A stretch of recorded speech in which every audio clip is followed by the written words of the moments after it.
로마서 8장 1절부터 11절까지 같이 합독하십니다.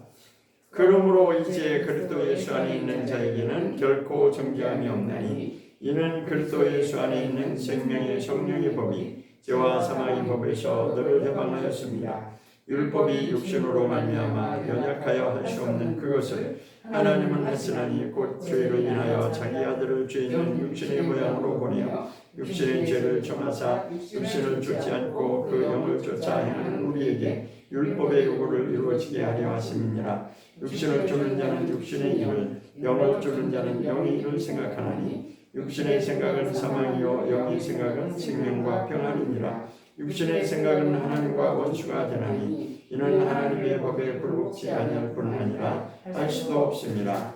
육신에 있는 자들은 하나님을 기쁘시게 할 수 없느니라. 만일 너희 속에 하나님의 영이 거하시면 너희가 육신에 있지 아니하고 영이 있나니 누구든지 그리스도의 영이 없으면 그리스도의 사람이 아니라. 또 그리스도께서 너희 안에 계시면 몸은 죄로 인하여 죽은 것이나 영은 의를 인하여 산 것이니라.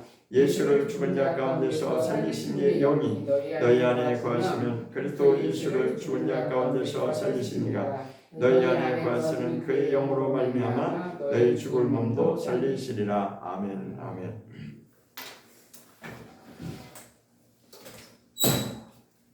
오늘 말씀은 그리스도의 율법이라고 하는 말씀으로 은혜를 나누겠습니다. 성경에 그리스도의 율법이라는 말이 한 번 나와 있어요. 자, 율법이라고 하면은 우리는 대부분 좀 호감이 가기보다는 뭔가 이렇게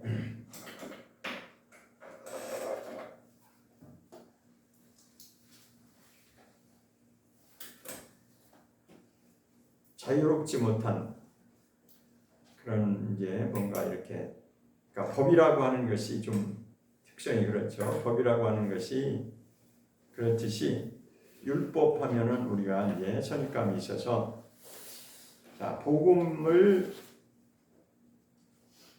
주장하는 사람들은 대부분을 이게 율법에 대해서 이렇게 말하자면 오늘날 현대에 와서는 율법에 대해서 다시 말해서 구약의 말씀에 대해서 좀 중요시하지 않는 경향이 좀 있는데 성경을 제대로 우리가 알면 그렇지 않다고 하는 것을 우리가 분명히 알아야 됩니다. 구약도 법이고 신약도 법입니다. 둘 다 똑같아요. 그래 구약은 모세 율법으로 우리가 이제 이해를 하시면 되는 것이고 그래서 가장 핵심이 바로 창세기부터 신명기까지 모세 오경의 말씀이 가장 성경에서 가장 중심이 되는 것입니다. 그것이 핵심이면서 가장 기초가 되는 것입니다. 모세 율법을 통해서 이제 시작되었는데 이제 그것을 신약에서는 바울이 이제 복음적인 측면에서 그것을 풀어내고 있습니다. 근데 그것 또한 율법이 필요 없는 것이 아니라 예수님도 분명히 말씀하셨습니다. 내가 율법을 폐하러 온 것이 아니다라고 분명히 말씀하고 있습니다. 마태복음을 보겠습니다.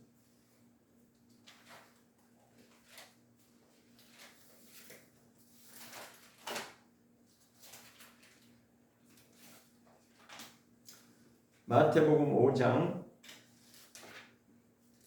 17절과 18절을 보겠습니다. 마태복음 5장 17절 18절입니다. 시작. 내가 율법이나 선지자나 폐하러 온 줄로 생각지 말라. 폐하러 온 것이 아니요 완전케 하려 함이로라. 진실로 너희에게 이르노니 천지가 없어지기 전에는 율법의 일정 이르기라도 반드시 없어지지 아니하고 다 이루리라. 예수님이 하신 말씀인데 예수님도 분명히 말씀하십니다. 율법은 폐한 것이 아니다. 내가 온 것도 율법을 폐한 것이 아니라 더 완전하게 이루려고 완전케 한다라고 하는 것은 그것을 완성하는 것을 말하는 것입니다. 더 완전하게 하나님의 뜻을 이루기 위해서 오셨다라고 스스로 예수님이 말씀하셨습니다. 그래서 우리는 성경은 구약시대는 그때 이야기고 신약시대는 우리 이야기고 이렇게 이불법적으로 나누면 안 됩니다. 하나님은 분명한 목적과 필요에 의해서 먼저 율법을 주셨고 그 다음에 이제 우리가 잘 알고 있는 복음을 주셨습니다. 그렇지만 성경을 자세히 살펴보면 복음이라고 하는 것은 신약시대에만 해당되는 것이 아닙니다. 이미 아브라함을 부를 때부터 아브라함에게 복음을 주셨다라고 분명히 우리는 알고 있습니다. 그 복음이라고 하는 것은 한마디로 얘기해서 생명을 살리는 것을 말하는 거죠. 그러니까 아담이 실패함으로 말미암아 그 죄성으로 인해서 넘어졌고 실패했어요. 자, 그래서 우리는 이 율법이 왜 필요하냐? 율법이라고 하는 것은 반드시 우리에게 필요하게 되어 있습니다. 왜 그러냐면 율법이라고 하는 말씀은 다른 말, 이제 토라라고 히브리어로 토라로 되어 있는데 그 뜻에 다른 또 하나의 의미가 있는데 훈련이라고 하는 그런 의미가 거기 포함되어 있어요. 그러니까 토라라고 하는 율법은 왜 필요하냐? 훈련이 필요하다는 것입니다. 훈련. 저는 이것을 정말 100%, 200% 동감합니다. 우리 인생은 태어나서 내가 어떻게 훈련을 받느냐에 따라서 인생이 달라집니다. 그래서 우리 어렸을 때도 너무 자유분방하게 정말 자라다 보면 통제가 안 돼요. 자유라고 하는 것이 그냥 내 마음대로 내가 하고 싶은 대로 하는 게 그것이 진정한 자유가 아님을 우리는 분명히 알아야 됩니다.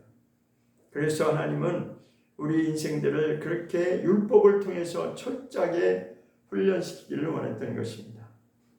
그것이 이제 완성이 될 수 없는 것은 그 율법이 잘못되어서가 아니라 하나님이 주신 율법이 잘못된 것이 아닙니다. 인생에게 반드시 필요한 것이기 때문에 하나님이 주신 것입니다. 그러나 그것 가지고는 완성할 수가 없기 때문에 예수님이 오셔서 이것을 더 완벽하게 완성을 하신 것입니다.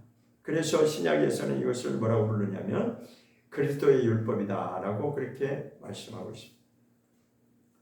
그러니까 그리스도가 오심으로 인해 예수께서 오심으로 말미암아 구약의 그 율법이 완성되지 못하는 것을 예수님이 완벽하게 이루셨음을 말씀하고 있습니다. 자, 그런데 일단 갈라디아서 신명기부터 먼저 보겠습니다. 신명기 31장을 먼저 보겠습니다. 신명기 31장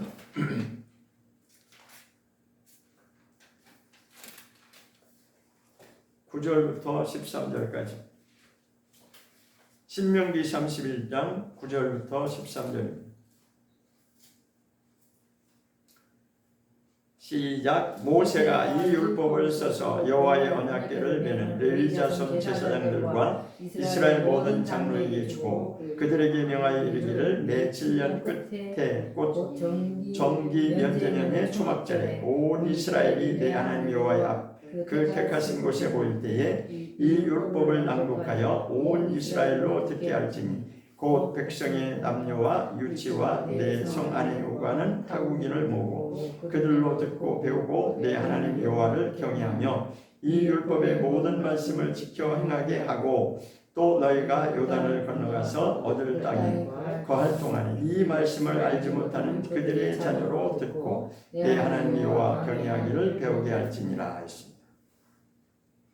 여기 이 말씀을 한마디로 말씀을 드린다면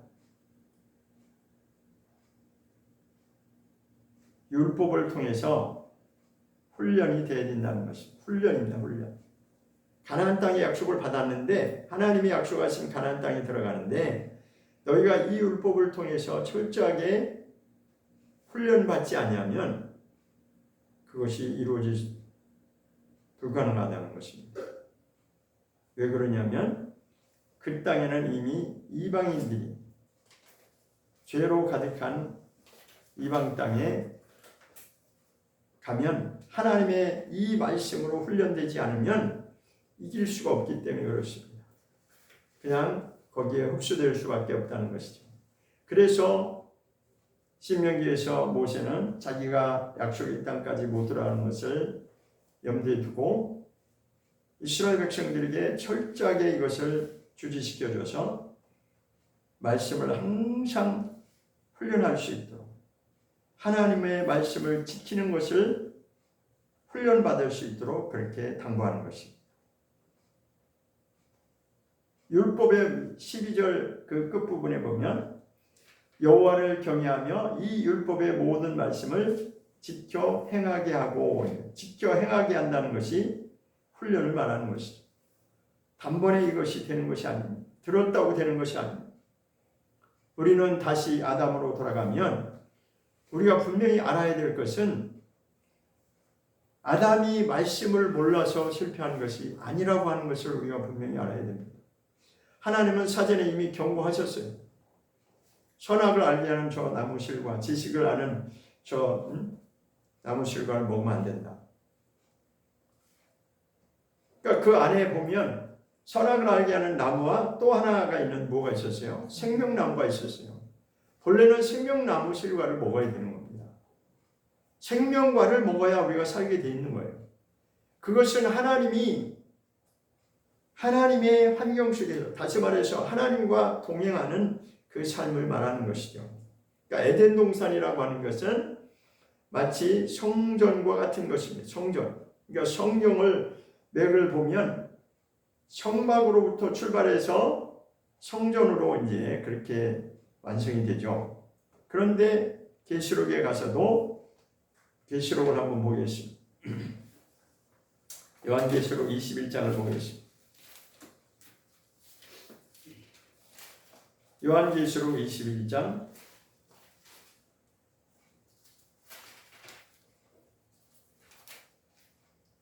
1절부터 보겠습니다. 3절까지 21장 1절부터 3절까지 보겠습니다. 시작. 또 내가 새 하늘과 새 땅을 보니 처음 하늘과 처음 땅이 없어졌고 바다도 다시 있지 않더라. 또 내가 보매 거룩한 성 새 예루살렘이 하나님께로부터 하늘에서 내려오니 그 예비한 것이 신부가 남편을 위하여 단장할 것 같더라. 내가 들으니 보좌에서 큰 음성이 나서 가로되 보라 하나님의 장막이 사람들과 함께 있으니 하나님이 저희와 함께 거하시니 저희는 하나님의 백성이 되고 하나님은 친히 저희와 함께 계셔서. 자, 여기 새하늘과 새 땅을 지금 말씀하고 있는데 앞으로 이루어질 일을 말씀하는 거죠. 그런데 여기서 가장 핵심적인 것이 뭐냐? 물론 우리가 잘 알고 있는 거룩한 성 새 예루살렘 성이죠. 새 예루살렘 성이 중요한 것은 하나님의 장막이 거기에 이루어졌기 때문에 중요한 것입니다. 3절을 보겠습니다. 3절 시작. 내가 들으니 보좌에서 큰 음성이 나서 가로되 보라 하나님의 장막이 사람들과 함께 있음에 하나님이 저희와 함께 거하시리니. 이렇게 되어 있습니다. 하나님의 장막이 사람들과 함께 있음에라고 말씀합니다. 하나님의 장막이 뭐예요? 성전을 말하는 것입니다. 구약에서 모세를 통해서 시작된 성막을 모세에게 이렇게 양식을 다 일러주면서 성막을 지라고 하나님이 명령하셨죠. 그 성막은 바로 하나님이 거하시는 장소이기 때문에 성막이 되는 것입니다. 마찬가지로 에덴 동산이라고 하는 것은 하나님이 거하시는 성막과 같은, 마치 성전과 같은 그러한 처소로, 하나님이 거하시는 처소로 하나님이 예비하신 것입니다. 하나님 준비해 놓고 그 안에 아담을 불러들였어요. 그런데 거기서 하나님의 말씀을 못 지키고 죄인이 되어버려서 그 다음에 에덴 동산에서 쫓겨났다라고 했습니다. 에덴 동산에 쫓겨난 것은 하나님께로부터 하나님과 관계가 단절이 된 겁니다. 하나님이 거하시는 그 환경에서 쫓겨남을 당하면 하나님과 교통함이 단절되는 거죠. 그래서 에덴 동산은 마치 성전과 같은 하나님이 거하시는 그러한 처소를 말하는 것이다. 그래서 하나님은 아담이 실패함으로 인해서 그 이후에 하나님이 거하시는 그러한 하나님이 거하시는 처소를 그것을 우리 인간 이 심령 속에 하나님이 거하시는 그 처소를 완성하는 것이 최종 목적이 되는 것입니다. 그래서 계시록에 와서 하나님의 장막이 사람들과 함께 있음에 이제 어떻게 되는 거예요? 하나님이 저희와 함께 거하신다는 거죠. 하나님의 장막이 이루어졌어요. 하나님의 거룩한 성전이 이루어졌기 때문에 하나님께서 우리와 함께 거하시는 이는 마치 에덴 동산에 있을 때 아담이 그랬던 것처럼 그것이 다시 회복되는 것이죠. 그래서 성경 전체는 맥이 그렇게 흘러갑니다. 하나님의 성전을 이루는 것이 하나님의 목적입니다. 그러나 솔로몬이 성전을 그렇게 아주 멋지게 정말 그 많은 재물을 투자해서 성전을 완성했어요. 그 하나님이 거하신다고 하는 그 성전을 성막이 이제는 성전으로 바뀐 것이 아니라 성막이 성전으로 바뀐 것이 아니라 똑같은 개념이에요. 성막이나 성전이나 같은 개념인데 성막은 이동해야 되기 때문에 광야 생활에 항상 움직여야 되기 때문에 그렇게 천막을 통해서 이동식으로 한 것이고 성전이라고 하는 것은 이제 고정된 어떤 장소에다가 아주 하나님이 거하시는 성전을 지은 것입니다. 차이는 없어요. 이동식이냐 고정식이냐 그 차이일 뿐입니다. 그런데 막상 솔로몬이 그렇게 성전을 완성했지만 하나님이 거하시는 그 성전 안에 온갖 이방신들을 다 허용을 해가지고 완전히 하나님이 거기 거하실 수가 없어요. 하나님이 거기 거하실 수 있는 장소가 못 됩니다. 우리 눈에 볼 때는 거룩한 성전이라고 인정한다 할지라도 하나님은 거기에 거하실 수가 없어요. 떠날 수밖에 없는 것이죠. 그리고 결국은 나중에 어떻게 해요? 타락한 이스라엘 백성들이 이것이 돌아오지 않으니까 회개하지 않으니까 예레미야 선지자를 통해서 미리 경고하셨고 결국은 때가 돼서 바벨론에 완전히 속국이 되어버리고 그 성전 그 아름다운 그 성전이라 할지라도 하나님이 완전히 그 성전을 다 파괴시키는 그 일을 하나님이 허락하시는 거죠. 목적은 성전 자체가 목적이 아니라 정말 그 성전 안에 하나님이 거하실 만한 그것이 됐느냐 안 됐느냐 이것이 목적이 되는 것이 우리도 마찬가지입니다. 하나님이 우리를 구원하셔 은혜로 구원하셨다라고 사람들이 다 그렇게 주장을 하는데 하나님이 우리를 구하신 목적을 우리가 분명히 알아요.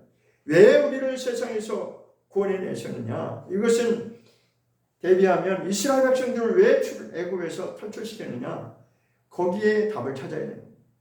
이스라엘 백성들을 애굽에서 탈출시킨 이유는 그들 안에 그들이 정말 거룩한 성전이 되어지기를 하나님 그걸 훈련시키려고 끌어내신 것입니다.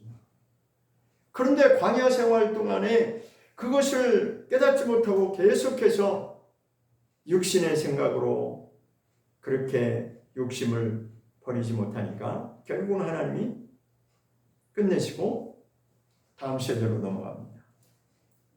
이것은 하나님의 목적이 분명하기 때문에 아담을 지을 때부터 생기를 불어넣으셔서 그 생명이 되게 하신 목적은 하나님과 함께 거하는, 하나님과 함께 동행하는 그러한 거룩한 존재로 하나님이 그에게 복주시기를 원하는 것입니다. 최종 결론은 우리가 하나님 나라에 들어가는 것이죠. 그래서 가나안 땅이라고 하는 것은 예표로 보여주는 것입니다. 가나안 땅이 구약에서 나온 그것이 진짜 최종 목적지라면 우리는 다 이스라엘 땅으로 가야 돼요. 그렇죠? 하나님 그 땅을 약속하셨습니까? 그것은 예표로 보여주시는 것이고 결국은 하나님 나라에 들어가기까지 이것을 훈련시키기 위한 과정입니다. 갈라디아서 3장을 보겠습니다. 갈라디아서 3장.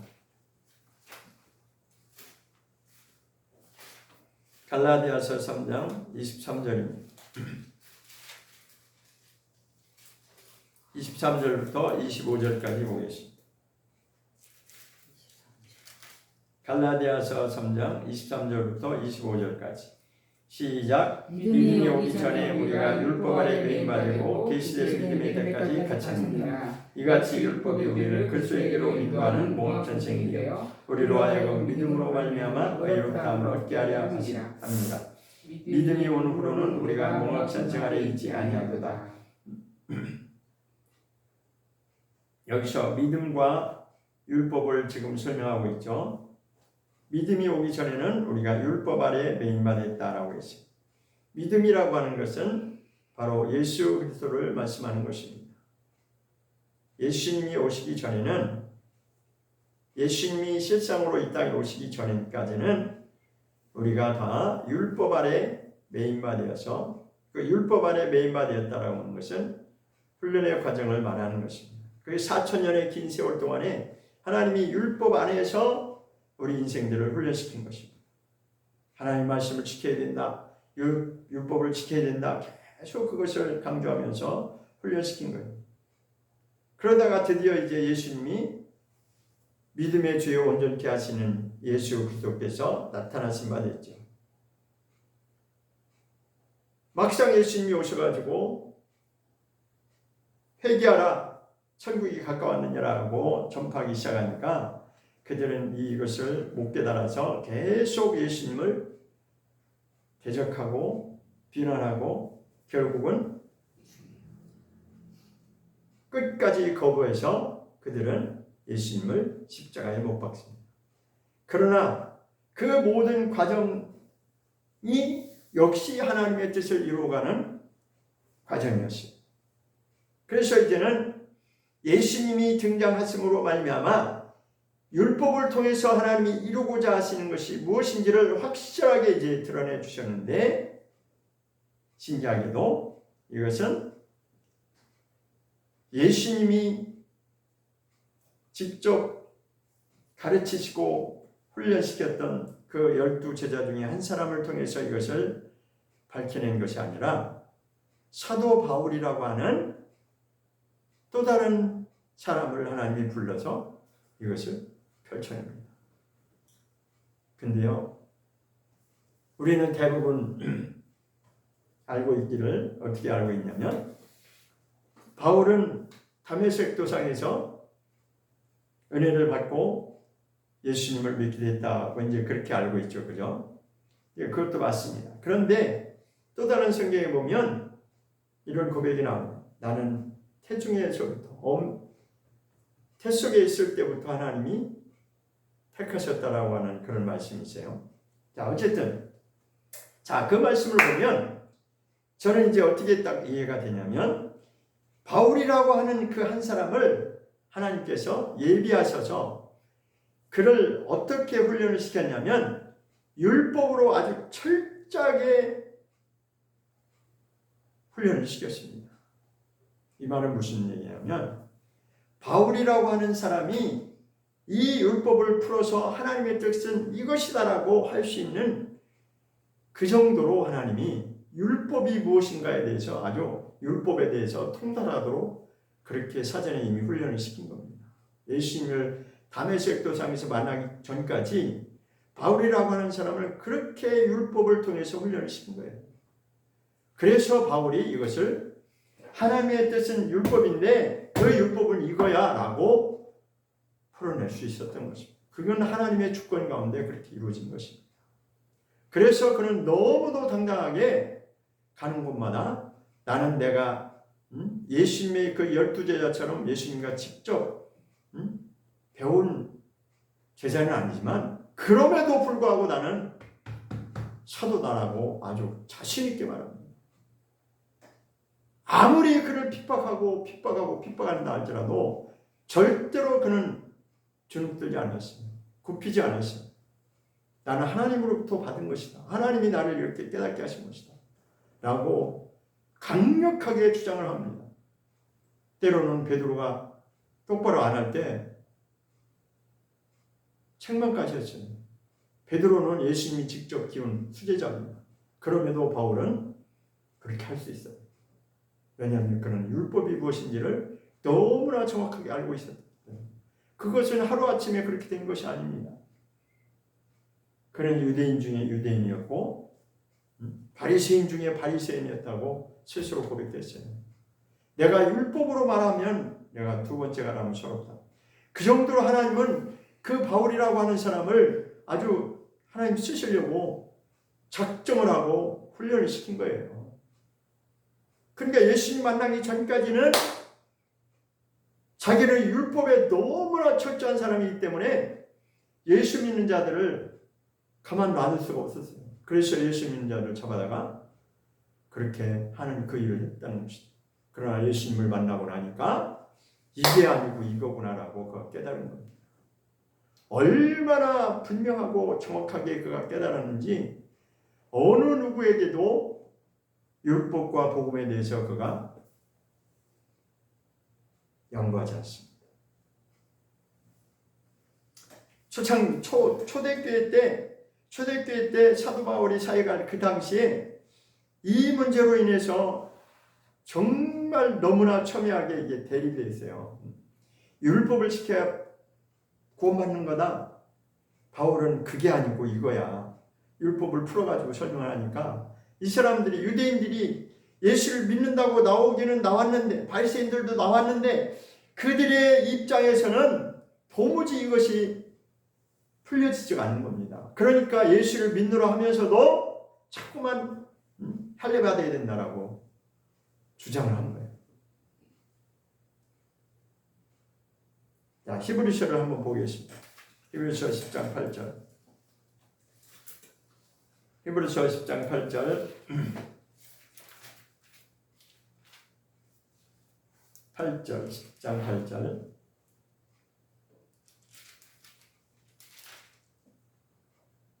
시작. 위에 말씀하시기를 제사와 예물과 전체로 번제함과 속죄제는 원치도 아니하고 기뻐하지도 아니하신다 하셨고 이는 다 율법을 따라 드리는 것이라. 여기 이 말씀 한 구절에 하나님이 무엇을 지금 원하지 않는다라고 분명해요. 제사와 예물과 번제함과 속죄제는 원치 않는다라고. 그러니까 구약의 핵심이 제사 드리는 것이고 하나님께 예물 드리고 번제 드리는 것이고 속죄제 드리는 것이고 다 그런 거잖아요. 짐승 잡아가지고 하나님께 제사하는 것이 구약의 핵심인데 이것을 다 그거는 하나님이 원하시는 게 아니야라고 단번에 이것을 결론을 내리고 있습니다. 그러면 구약에 있는 그것은 다 뭐였냐? 이런 질문이 나오는 거죠. 그죠? 그럼 그 4,000년의 긴 세월 동안 하나님이 율법을 지키라고 그렇게 강조했는데 그건 다 뭐냐? 그것은 예수님이 오시기 전까지만 하나님이 훈련시키기 위해서 그렇게 율법을 통해 인생들을 훈련시킨 거예요. 자, 보세요. 아담도 하나님 말씀을 받았는데 분명히 받았잖아요. 미리 알려줬잖아요. 하나님이 너 저거 먹으면 너 죽는다 라고 분명히 말씀을 받았어요. 뭐 그거는 하나님 주신 말씀 아닌가요? 그거 하나님 분명히 직접 주셨어요. 너 저거 먹으면 죽는다. 먹지 마라. 분명히 말씀하셨는데 듣고도 못 지키잖아요.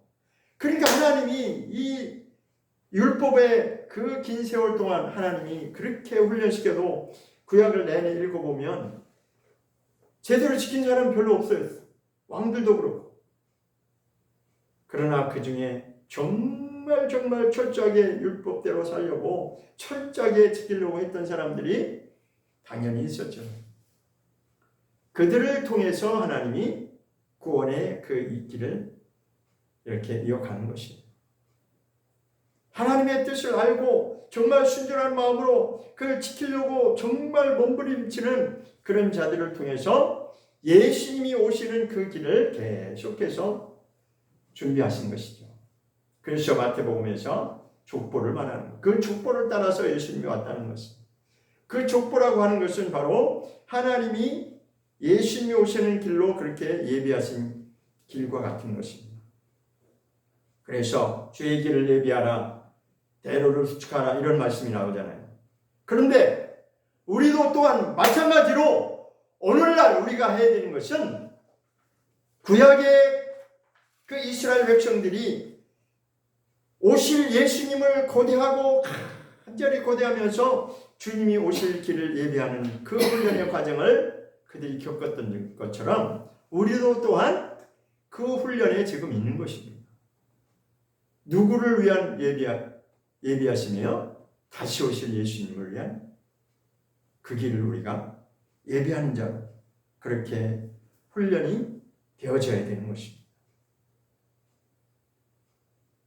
은혜를 받아가지고 은혜 받았다고 해서 그냥 가만히 있으면은 그냥 예수님 오실 때만 기다리면 되는 것이 아니라 우리가 정말 준비된 자로서 내 안에 거룩한 성전이 이루어지기까지 훈련되는 그 과정으로 우리의 삶이 바뀌어져야 되는 것입니다.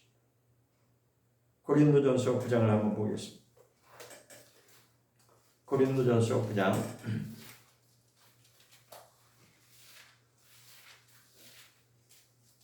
고린도전서 9장 21절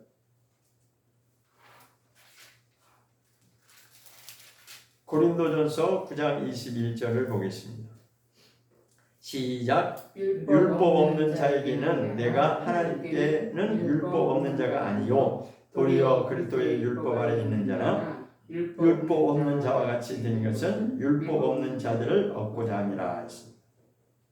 여기 그리스도의 율법이라는 말이 나왔습니다. 그리스도의 율법. 자, 그런데 율법 없는 자에게는 이렇게 나와요. 율법 없는 자 누구를 말하는 거예요? 이방인들을 말하는 거죠. 율법을 받지 아니하는 이방인들에게는 내가 그 이방인들을 그들을 얻고자 해서 그들의 입장에서 내가 이제 그렇게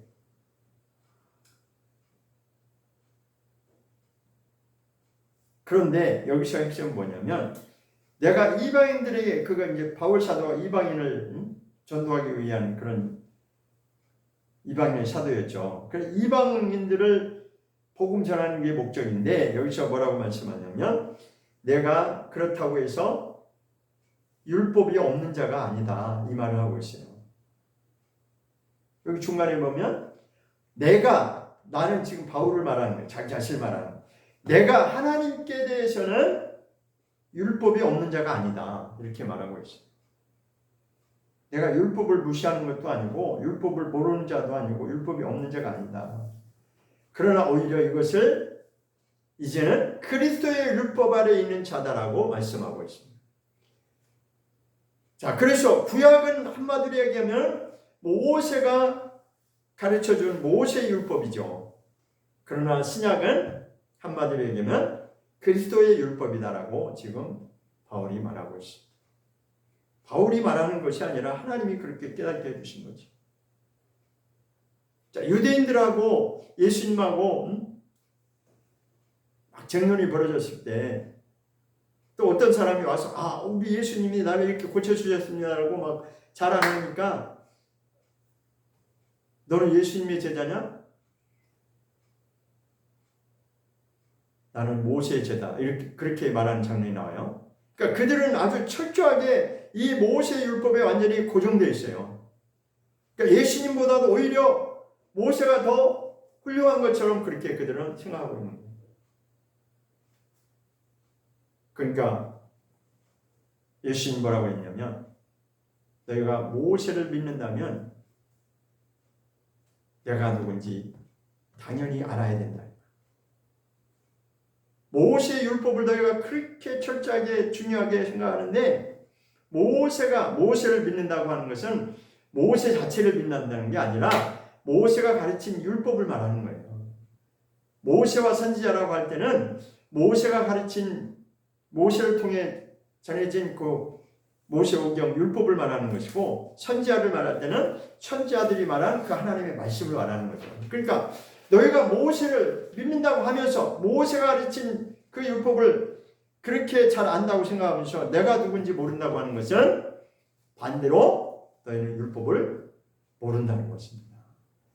너희가 율법을 정말 똑바로 알았다면 내가 누군지 너희는 알 것이다. 왜? 율법을 통해서 구약을 통해서 내내 누구를 말씀하셨어요? 예수 그리스도께서 오실 것을 나타내셨거든요. 그러니까 한마디로 모세도 역시 누구의 예표로 보여준 거예요? 오실 메시아 예수 그리스도를 예표해서 보여준 것입니다. 사실.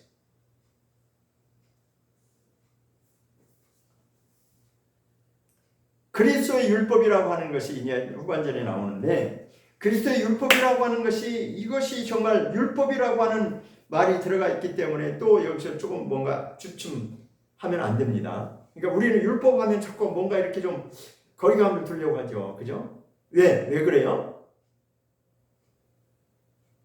내가 뭔가 속박당하는 것 같고 제한받는 것 같고 내 마음대로 뭔가 좀 하고 싶은데도 자꾸 못하는 것 같은 그런 구속되는 그런 느낌이 있기 때문에 율법을 싫어하는 거예요. 그러나 하나님은 반드시 그것이 우리에게 필요하기 때문에 율법을 주신 것입니다. 아담으로 인해서 실패한 인생들이 이 율법을 통해서 우리가 어떤 존재라고 하는 것을 철저하게 깨닫고 하나님께 돌아오기를 원하는 것이죠. 왜? 아담도 말씀을 받았지만 지킬 수 있는 그 마음에 훈련이 안 돼 있었어요. 그 말씀을 받아서 알고 있었는데 그냥 유혹이 오니까 그냥 넘어가 버리잖아요. 물론 하와를 통해서 이렇게 유혹이 왔지만 어쨌든 하나님은 이미 그 선악을 알게 하는 그 나무 실과를 먹는 순간에 죄가 들어온다는 사실을 너무나 하나님 잘 알고 계시기 때문에 그것을 미리 예비하시고 그것을 단속을 하셨지만 지킬 만한 힘이 없었던 것입니다. 그래서 하나님은 그때부터 그 많은 오랜 세월 동안 이스라엘 백성들을 그렇게 훈련시키고 이 말씀을 오늘날까지 보존해 온 것입니다. 한번 생각해 보세요. 이스라엘 백성들이 그 많은 세월 동안에 이 말씀을 정말 지켜내지 못했다면 우리가 어떻게 이 성경을 볼 수 있겠어요? 그렇잖아요. 우리는 너무나 쉽게 지금 성경을 보고 있지만 이 말씀이 우리의 손에까지 전달되고 지켜져서 오늘날 우리 손에 이렇게 주어진다는 게 이게 진짜 엄청난 하나님의 역사죠. 왜? 마귀는 끊임없이 이것을 없애려고 시도하고 로마 카톨릭 시대 때는요 이 성경을 그냥 다 없애버리고 소위 말해서 성직자라고 하는 그 교황이라고 하는 그런 자들만 그들만 자기네들 성경 보고 자기네들 말 듣게 그렇게 했어요. 일반인들은 성경이 뭔지도 몰랐어요. 제가 성경의 역사에 대해서 잠깐 제가 다룬 적 있죠, 그죠? 그렇게 성경을 없애려고 그렇게 시도했지만 그러나 이 성경은 없어지지 않았어요. 느헤미야서를 한번 볼까요? 느헤미야서 8장 느헤미야 8장 16절을 보겠습니다. 느헤미야서 8장 16절 18절입니다. 16절부터 18절까지 보겠습니다. 시작. 느헤미야 8장 16절 시작. 백성이 나가서 나뭇가지를 취하여 혹은 지붕 혹은 뜰 안에 혹은 하나님의 전뜰에 혹은 숨은 광장에 혹은 에브라임 문 광장에 초막을 짓되 사로잡혔다가 돌아와 그 무리가 다 초막을 짓고 그 안에 거하니 눈의 아들 여호수아 때로부터 그날까지 이스라엘 자손이 이같이 행함이 없었으므로 이에 크게 즐거워하며 에스라는 전날부터 끝날까지 날마다 하나님의 율법의 책을 낭독하고 우리가 7일 동안 절기를 지키고 제8일에 규례를 따라 성회를 열었느니라. 이 말씀이 뭐냐면 초막절에 느헤미야가 그 이스라엘 회중들을 말씀 듣는 하나님 말씀 율법책을 낭독하고 이렇게 나와 있죠. 율법책을 낭독하면서 7일 동안을 절기를 지켰다는 게 뭐냐면 사실은 훈련 받았다는 것입니다. 일주일 동안 7일이면 일주일이죠, 그죠? 일주일 동안 내내 하나님 말씀 읽는 훈련시킨 겁니다. 말씀 듣는 훈련을 시킨 거예요.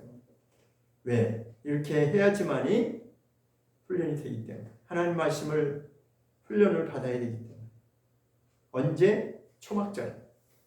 자, 그런데 이 초막절에 신약에서 초막절 이야기가 요한복음에 나옵니다. 요한복음에 보겠습니다. 요한복음 7장. 우리 너무 잘 아는 말씀 있어요.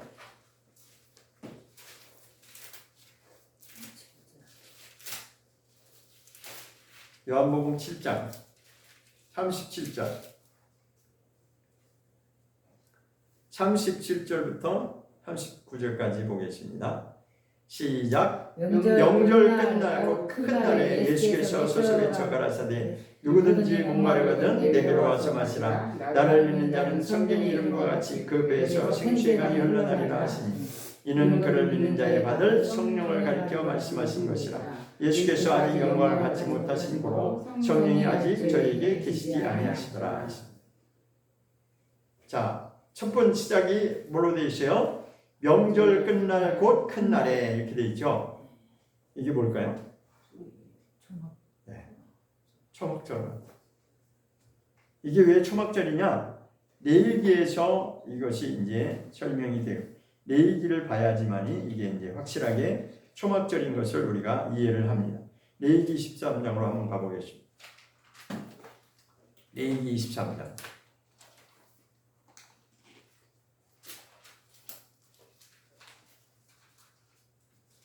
레위기 23장 36절. 레위기 23장 36절.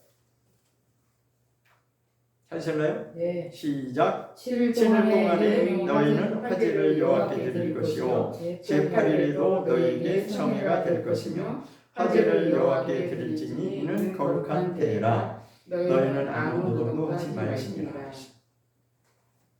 아무 노동도 하지 말라는 게 무슨 뜻이에요? 다른 일 다 제껴놓고 일할 생각하지 다른 거 일체 하지 말고 오로지 말씀에만 집중하는 겁니다. 7일 동안에 이제 화제, 그러니까 7일이 끝나면 초막절이 이제 7일이 끝나면 8번째 날이 바로 명절 끝날이고 그날이 더 큰 날이라고 말하는 거죠. 그러니까 초막절을 말하는 거예요. 그런데 지금 요한복음에서 초막절이라고 그렇게 문자적으로 나오진 않았지만 명절 끝날 곧 큰 날이라고 하는 것은 초막절 일주일이 끝나고 마지막 8번째 날을 말하는 것입니다. 초막절의 마지막 끝날 8번째 날, 그날에 예수께서 뭐를 지금 가르치는 거예요? 말씀을 가르치는 거잖아요. 사람들을 불러놓고 누구든지 목마르거든 내게로 와서 마시라. 나를 믿는 자는 성경 이름과 같이 그 배에서 생수의 강이 흘러나리라 하시니 예수입니다. 결론이 이것입니다. 성령을 받아야 된다는 거죠. 생수의 강이 뭐예요? 성령을 말하는 거죠.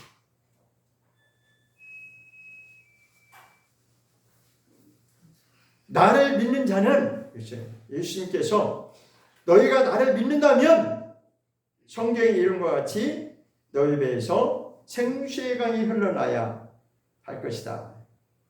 그런데 그것은 예수 믿는 자들이 받을 성령을 말하는 것입니다. 성령님을 말씀합니다.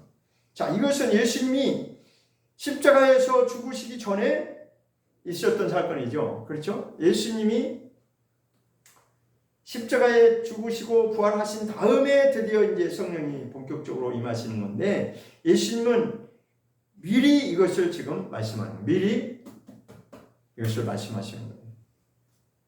나를 믿는 자는 성경 이름과 같이 그 배에 생수의 강이 흘러나리라 하시니 이는 그를 믿는 자에 받을 성령을 가리켜 말씀하신 것이야. 그리고 그 가로 안에다가 부연 설명을 하는 거예요.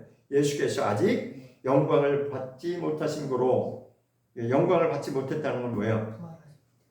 죽음을 맛보시고 부활하셔야 영광을 받는 거죠. 그죠? 부활하셔서 하늘 영광에 올라가셔야 이것이 이루어질 것을 여기서 미리 말씀합니다. 아직 성령이 임하시지 않으셨지만 예수님은 지금 초막절에, 그러니까 예수님도 이 땅에 계실 때 초막절에 이 말씀을 지금 가르치는 거예요. 초막절 마지막 날. 그러니까 앞으로 이것이 이루어져야 될 것을 미리 예수님이 가르치신 거죠. 그러니까 제자들도 보세요. 제자들도 3년 넘게 예수님을 가까이에서 따라다니고 그렇게 많은 이적도 보고 훈련을 받았는데 못 깨달았잖아요. 핵심을 못 깨달았잖아요. 왜 못 깨달았냐? 그들도 사실은 성령이 임한 적이 없거든요. 예수님을 따라다녔지만 왜 성령이 임하지 않았어요? 예수님을 따라다녔는데. 이것 성령님이 임하시는 것은 반드시 예수님이 영광을 받으셔야만이 성령이 임하는 거예요. 예수님이 먼저 죽으시고 그 다음에 부활하셔서 하늘 보좌에 올라가시고 그 증거로서 성령님이 오셔서 이것을 이제 증거해 주시기로 하나님 말씀하십니다. 그래서 예수님이 올라가실 때 뭐라고 그러죠? 사도행전을 보겠습니다. 사도행전.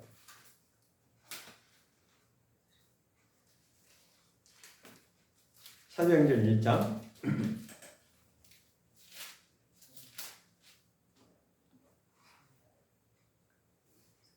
4절 보겠습니다. 사도행전 1장 1절부터 5절까지 보면 4절 먼저 보면 시작. 사도와 같이 모시사 저희에게 분부하여 가라사대 예루살렘을 떠나지 말고 내게 들은 바 아버지의 약속하신 것을 기다리라. 뭐 기다리라는 거예요 지금? 성령님이 임하실 그때를 기다리라. 사도들한테 지금 말하는 겁니다. 자기가 가르친 그 사도들에게 너희는 이제 내가 이제 너희 곁을 떠나는데 내가 미리 약속하신 그거 있지. 하나님께서 성령을 보내주실 거예요. 내가 떠나가면 반드시 하나님이 약속하신 성령님이 임할 거예요. 기다리라는 거예요. 그래서 요한은 물론 침례를 베풀었지만 여기서 요한은 누구예요? 침례 요한을 말하는 거죠. 침례 요한은 물 침례를 줬지만 너희는 몇 날이 못 되어서 성령으로 침례를 받으리라 하십니다. 자, 여기 보면은 살짝 힌트를 주신 거예요. 언제 성령이 임할 것을 힌트를 주셨냐면 몇 날이 못 돼요. 그러면 몇 날이라고 하는 것은 한 달까지 안 간다는 거죠. 그죠? 저도 지금 이 순간에 딱 깨달아지네요. 지금 이 순간. 그러니까 그때 보면은 기도하기로 작정하고 팍 기도 들어간 사람 몇 명이라고 했어요? 그거는 120명 받은 사람들이고 500명이 같이 기도했다고 했잖아요. 근데 여기서 몇 날이 못 된다고 하는 것은 한 달이 안 되나? 한 달 안에 이게 이제 까닭이 난다는 거죠. 근데 며칠 만에 왔어요. 열흘 만에 왔잖아요. 그러니까 10일을 못 기다려가지고 열흘을 못 기다려가지고 나머지 380명은 다 자기가 그렇게 한 거예요. 120명은 하나님 반드시 성령을 보내주신다고 했어. 그래갖고 그냥 다른 거 다 포기하고 자기네들의 그 삶의 일상을 다 포기하고 오로지 거기에 매달리는 거예요. 그러니까 열흘이 딱 되니까 성령이 임하시잖아요.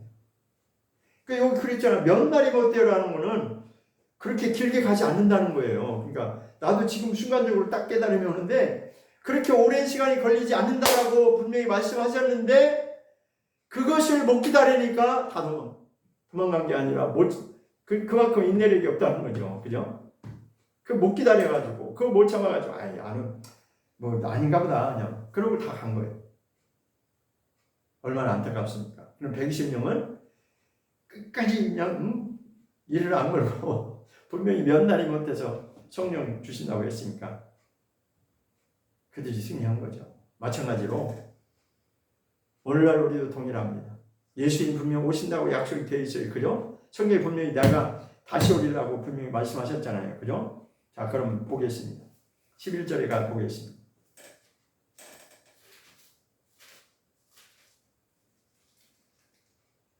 11절 사도행전 1장 11절 시작. 가로되 갈릴리 사람들아 어찌하여 서서 하늘을 쳐다보느냐 너희 가운데 하늘로 올라오신 이 예수는 하늘로 가심을 본 그대로 어떻게 하신다고 그러세요? 반드시 오신다고 여기 약속되어 있어요. 하늘로 가신 그 모습 그대로 우리에게 다시 임하신다고 하셨어요. 그날을 우리가 고대하면서 마치 유대인들이 예수님이 오실 메시아가 오실 것을 약속받고 예수님이 오시는 그날을 학수고대하면서 기다렸는데 그들은 몇 년이 걸렸어요? 4,000년 걸렸어요. 4,000. 아담으로 시작해서 그래서 아담으로부터 복음이 시작된 거예요. 사실은 구원의 약속이잖아요. 구원의 약속이 복음이잖아요. 구원의 약속 메시아가 오시면 우리를 구원하신다고 했는데 그게 4,000년 걸렸어요.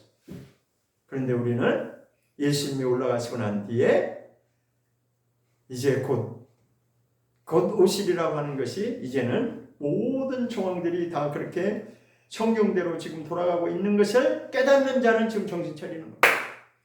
아직도 깨닫지 못하는 자는 아직 멀었어. 뭐 예수님이 오시긴 뭘 언제 오시나 뭐 잘 모르겠다. 이렇게 어떤 사람도 그랬대요. 예수님 오시는 건 정말 믿어. 그렇게 말하는 사람도 있대. 그러니까 그들의 믿음은 어떤 믿음이냐면 내가 예수 믿다가 죽으면 천국 가는 거야. 그것만 믿는 거야. 예수님이 오신다는 거는 그냥 뭐 그런가 보다 이렇게. 그런데 그렇지 않습니다. 자, 로마서 8장으로 가겠습니다. 로마서 8장. 로마서 8장 1절 2절 보겠습니다. 로마서 8장 1절 2절 시작. 그러므로 이제 그리스도 예수 안에 있는 자는 결코 정죄함이 없나니 이는 그리스도 예수 안에 있는 생명의 성령의 법이 죄와 사망의 법에서 너를 해방하였습니다. 다시 한번 읽겠습니다. 시작. 그러므로 이제 그리스도 예수 안에 있는 자에게는 결코 정죄함이 없나니 이는 그리스도 예수 안에 있는 생명의 성령의 법이 죄와 사망의 법에서 너를 해방하였습니다. 여기도 법이라는 말이 나오고 있어요. 그럼 그리스도의 율법이 뭐냐? 그리스도의 율법은 육체의 법을 말하는 것이 아니라 우리 속사람을 다루는 영의 법을 말하는데 그걸 더 확실하게 말하면 영의 법이 뭐예요? 성령의 법을 말하는 것이고 여기서 뭐라고 해요? 생명의 성령, 우리의 생명을 살리는 성령의 법이 있다는 거예요. 그게 바로 그리스도의 율법을 말하는 것이죠. 예수님이 오셔서 드디어 우리가 예수님이 오시고 다시 가신 뒤에 우리가 받은 것이 성령님이잖아요. 그러니까 성령님이 확실하게 우리 안에 임하시면 성령님이 확실하게 우리를 인치시면 이게 하나님의 뜻이 이루어지는 그 길로 가는 것이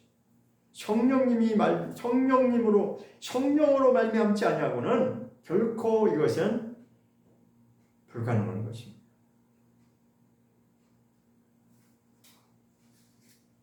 생명을 살리는 것은 오직 성령의 법으로 많이 가는 거예요. 그러니까 성령의 법이라는 게 항상 따라다니는 거예요. 구약은 모세가 준 율법이 모세를 통해서 하나님이 주신 율법이 있지만 신약에서는 그리스도의 율법이 있는데 그 그리스도의 율법은 생명의 성령의 법으로만이 가능하다는 것이죠. 우리를 살리는 것이 가능하다는 것입니다. 갈라디아서 한번 보겠습니다. 갈라디아서 5장.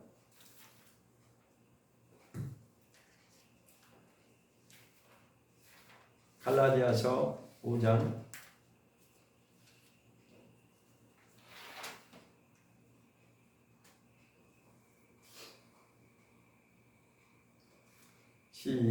5장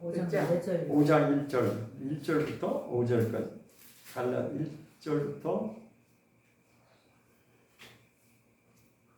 5절까지 시작. 그리스도께서 우리로 자유케 하려고 자유를 주셨으니 그러므로 그리스도에 있어서 다시는 성령을 내지 말라. 보라 나 바울은 너희에게 말하노니 너희가 만일 할례를 받으면 그리스도께서 너희에게 아무 유익이 없으리라. 내가 할례를 받는 각 사람에게 다시 증거하노니 그는 율법 전체를 행할 의를 가진 자라.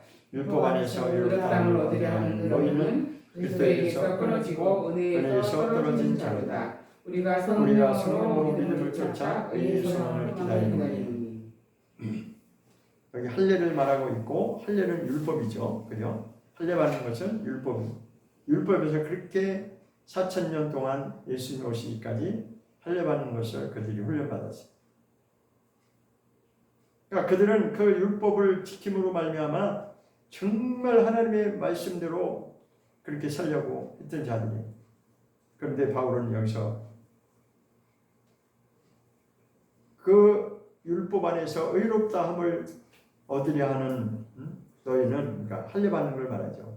오늘날에도 여전히 그 할례 받는 것으로 너희가 구원받는다라고 그렇게 주장한다면 그리스도의 은혜하고는 상관없는 자다.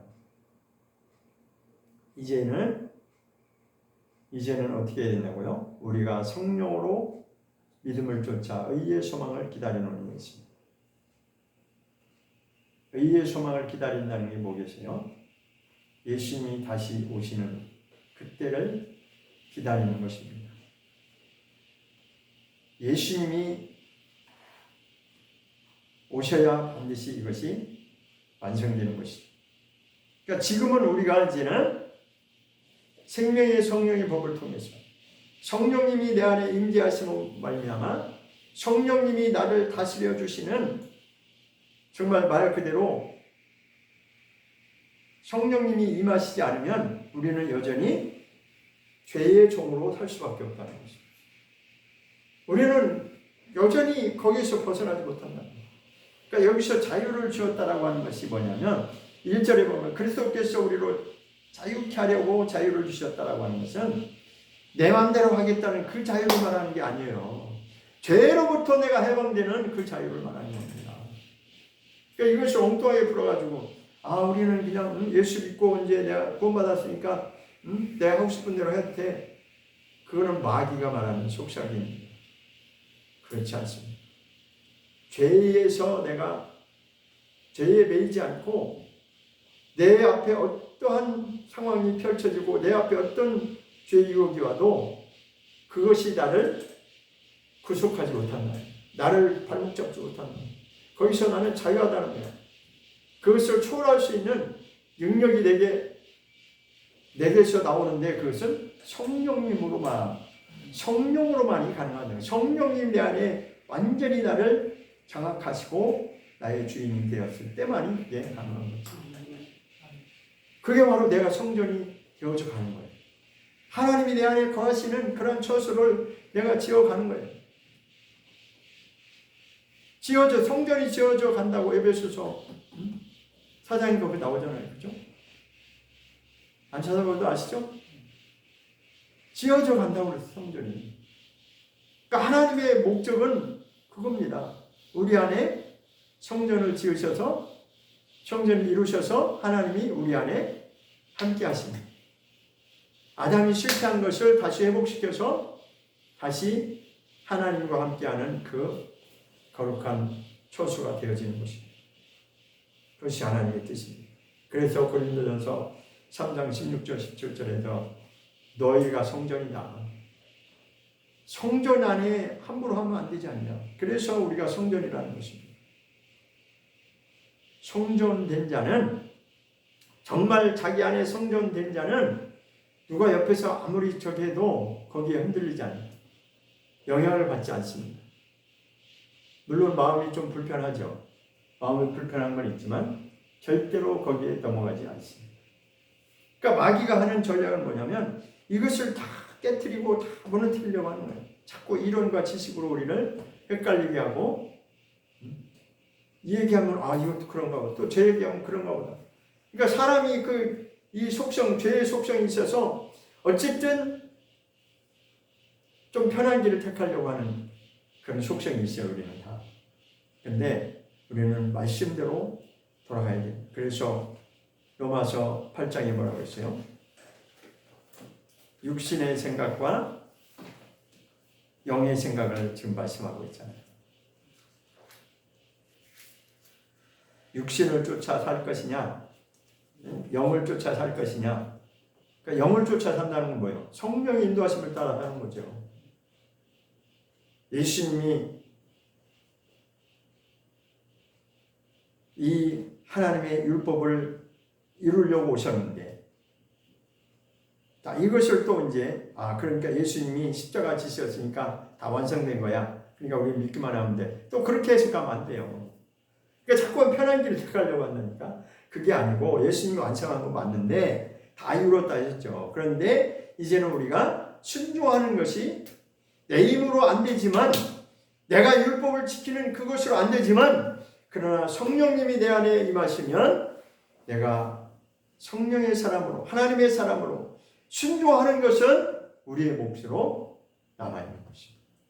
순종하려고 하는 자들에게 하나님이 역사하는 거죠. 순종하려고도 안 하고 거부하는데, 성령님도 마찬가지예요. 성령님도 하나님 계시면 나 좀 어떻게 해보세요. 이게 아니라 뭔가 순종하려고 하는 마음 자세가 된 자들에게 성령님이 임하시는 거죠.